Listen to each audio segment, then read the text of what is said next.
Gözlerin nuru gedib qəlblərə qəm gəlib, gün keçib ay dolanıb Mah-ı Muharrəm gəlib. Ey qəddilə qaməti Tuba, ey təsviri qeyrəti dərya, ey Hər birimiz bilirsiniz ki, Kərbəla məktəbdir, dərslər var, hər bir fərdində dərslər var, özüdə bəlkə bütün dünyaya bəs edəcək dərslər var.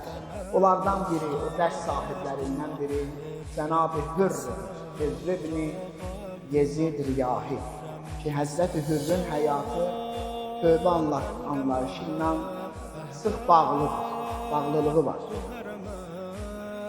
Tövbə dinimizin ən müqəddəs, ən mühüm və ən gözəl anlayışlarından, məfhumlarından biridir.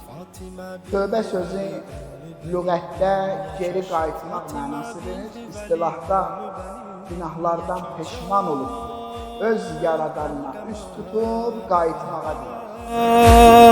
Bu hərəmə, bu hünərə, bu qəmərə, bu gühərə, xunxarə dönübdü bu kafər, bu vəhşətə ağladı göylər, atdı qana zülm ilə göhər, süd əmər əsmər. Yuvağın közə dönüb sinəsi, qulağına gəlir əsğər səsi, boş qalıb əlinin gəhvarəsi, boş qalıb əlinin gəhvarəsi.